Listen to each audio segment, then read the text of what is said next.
It's not a question.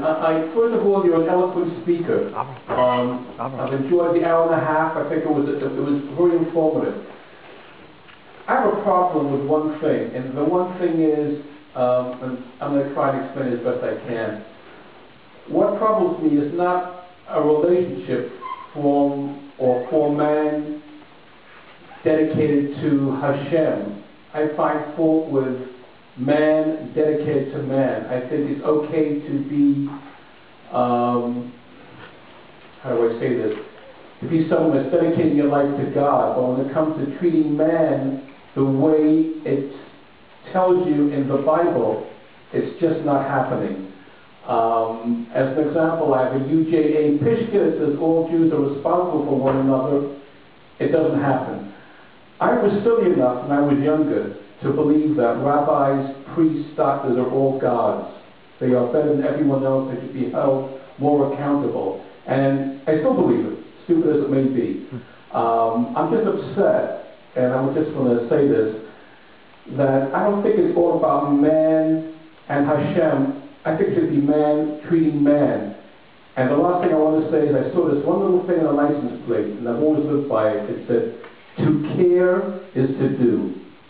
And I think that should be the bottom line. Yeah, well, a healthy relationship with these ideas. I had an interview once with a guy from Latvia.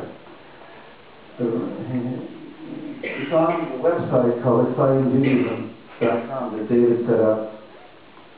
I think he highlighted a little bit more of God. Anyway, in that interview with a non-Jew, he asked me some really important questions like what does it mean to be a Jew nowadays, and also I went into the distinction between man and God. A lot of things I think you could get from reading that essay. It's on that website, ExcitingJudaism.com. I'm not even going to try and answer this. You, in other words, you're an example of somebody who received a distorted version of Torah. I don't blame anybody. It's not, if you blame people, if you blame your parents for the way they brought you up, or blame your teachers, you're missing the whole point. I mean, the vision that I'm giving forth here is that life is much deeper than most of us have known. And we've been hurt.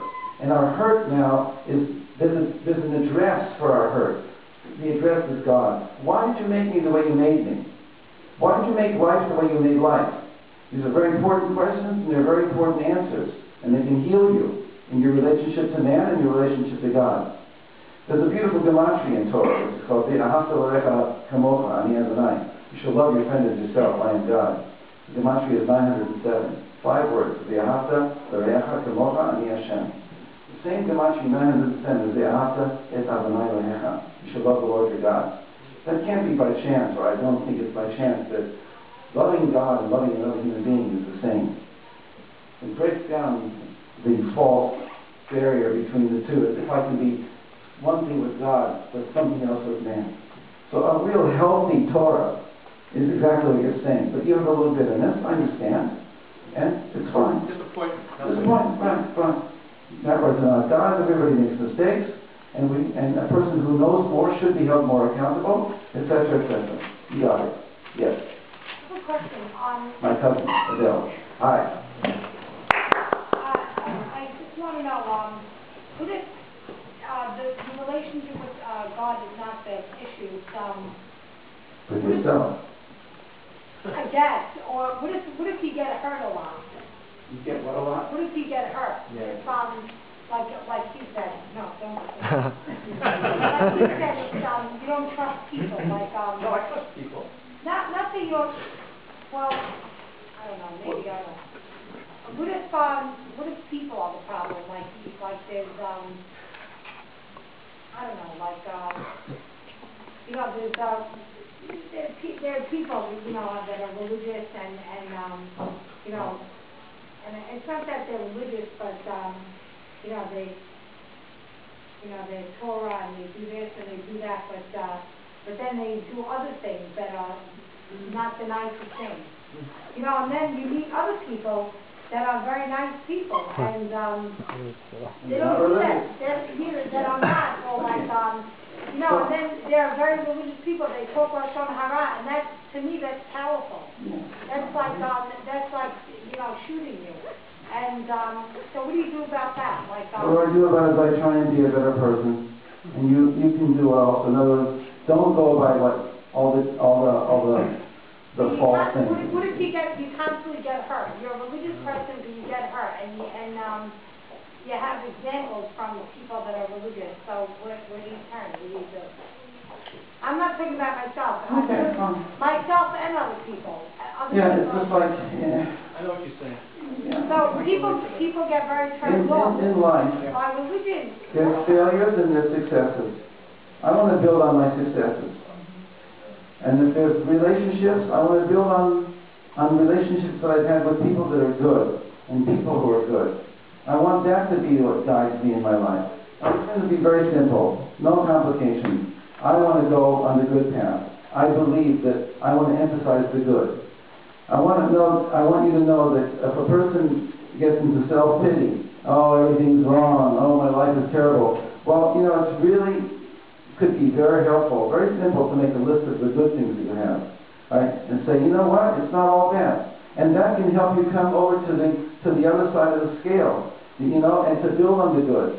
We always emphasize the negative and how bad people are and how bad I am, etc., etc. It's just an endless pit. It's not going to go anywhere. So I don't blame anybody. I don't have any problems with anybody. I try and look at the good. I try and do the best I can. And I'm very grounded in that sense. It took me a long time to get to this, but that's where I'm holding right now. Look at the good in yourself and try and build on it and build it. Anybody ever tell you that you don't have the most beautiful soul in the world? They have no right. Anybody who thinks they know you. You know, these people used to come to me and say, you know, or they hear me on the phone and they say, oh, are you not feeling well? I said, no, when I'm at the computer, I'm in an alpha state. And I talk quietly. What are you reading for? Just say, hello, how are you? You know, what's your thing? You want to tell me who I am and what I am. That's invasion of privacy. I don't tell people this because I'm a little bit, you know, but, get your act together. Just be who you are. I'll be who I am. And we can have a fantastic relationship. Yeah.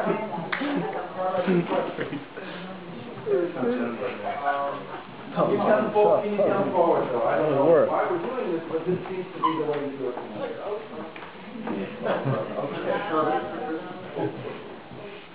The question is, sometimes we're at a high level, and we're at a higher grade, and sometimes we're very, very happy, and we're on fire with Hashem, and we're loving Hashem, and we're doing great, and we're learning, and then we're doing great.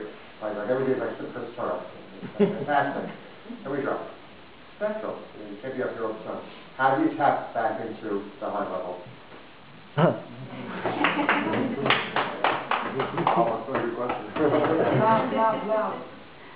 how do you tap in? Well, it's interesting. The Baal Shem Tov was asked the same question, and his answer was, you know how sometimes a father or a mother can be helping their little baby to walk. You know, the baby is just standing up for the first time and holding onto the table, holding to the chair. It's like a whole big transition to go actually without holding on anything. So you hold the baby's hand, two hands, and you hold for a little while, then you pull back. And usually they fall down. So let's get up again. Right? Let's get up again. And each time, because of the joy in this incredible transition from sitting to standing to walking, but I need to pull back. Even though the child might perceive it